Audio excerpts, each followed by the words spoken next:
హల్లెలూయా. యేసు ప్రభువారు జీవించబడుతున్న దినాలలో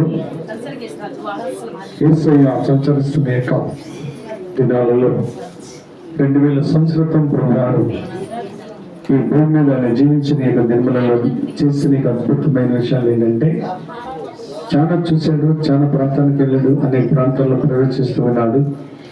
వెళ్ళవలసిన స్థలానికి ఏడ్చాడు, ఏడ్చవల స్థలంలో ఏడ్చాడు. హల్లెలూయా. ఆయన ఏడుపు చాలా బాధకరమైన ఏడుపు ఏడుస్తాడు. ఎందుకంటే తాను సృజించిన మనుషులు పాడైపోతే, తన పోలికగా ఉన్న ప్రజలు ఒకవేళ నాశనం అయిపోతే, తన నమ్మిన వారి పట్ల ఏమైనా దుఃఖపదం కలిగితే వారి విషయంలో దేవుడు ఖచ్చితంగా ఏడ్చేవాడుగా ఉన్నాడు అనే విషయాన్ని ఈరోజు జ్ఞాపకం చేసుకుంటున్నా. ఆయన కన్నీరు విడిచుట. హల్లెలూయా. చూడండి, లూకా సువార్త 19వ అధ్యాయం 41వ వచనం చదువు. రక్షకుని యొక్క కన్నీరు, మన కొరకు ప్రాణం పెట్టబడిన యేసే కన్నీరు ఎలా ఉందో తెలుసా? ఎందుకు తెలిసిన తెలుసా? ఆలోచించుకున్నాం. చూడండి, లూకా సువార్త 19వ అధ్యాయం 41వ వచనం చదువుకున్నాం. లూకా సువార్త 19వ అధ్యాయము 41వ వచనం చదువుకున్నాం. ఆయన పట్టణమును చూసి, ఎందుకంట దేనికి ఏడవాలంట? ఆయనకు సంబంధం ఏంటి?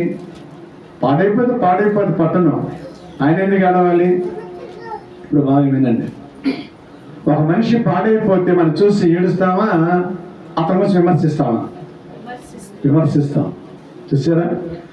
ఒక మనిషి ఒకవేళ కొన్ని పరిస్థితులు బట్టి ఒకవేళ బాగోలేకపోతే, ఎవరు తన కొన్ని వ్యసనములు బట్టి ఒకవేళ ఆ వ్యక్తి పాడైపోతే ఏం చేస్తామంటే, ఆ వ్యక్తిని చూసి మనం ఏం చేస్తామంటే అతన్ని మనము కదండి ఎంకరేజ్ చేయడం, డిస్కరేజ్ చేస్తాం. అంటే దాని అర్థం ఏంటంటే, అతడు నా వాడు కాదు కదా, అతన్ని వేరే ఒక యాంగిల్లో చూసి ఏం చేస్తామంటే అతను కించపరిచేవారుగా ఉంటాం.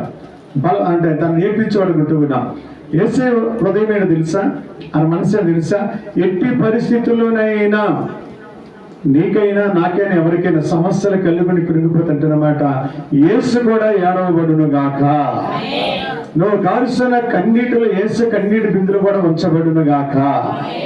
తల్లి తన తల్లి దగ్గరకు వచ్చి బిడ్డ ఏడిస్తే, బోరు అని ఏడిస్తే తల్లి చేద్ది ఏడుస్తుంది. ఈ తల్లి కంటే నేను ప్రేమించిన యేసు బహుగా ఏడవబడును గాక. అది మాత్రం మంచిగా అంటారు. నా గురించి ఎవరు ఏడ్చేవాళ్ళు లేకపోవచ్చు, కానీ నా గురించి ఒక యేసయ్య ఏడ్చేవాడు ఉన్నాడు. హల్లెలూయా. ఆయన పట్టణము చూసి ఏడ్చాడంట. అంటే పట్టణం ఏంటంటే ఆ పట్టణంలో మనుషులు బట్టి చూసి ఏడ్చాడు. మనుషులు చేసే ఆ పరిస్థితులను బట్టి ఆ ప్రాంతం అంతా పాడైపోతూ ఉన్నది. బైబిల్లో మాట ఉన్నది, మానవుడు చేసిన పాపమును బట్టి తన ఆయుష్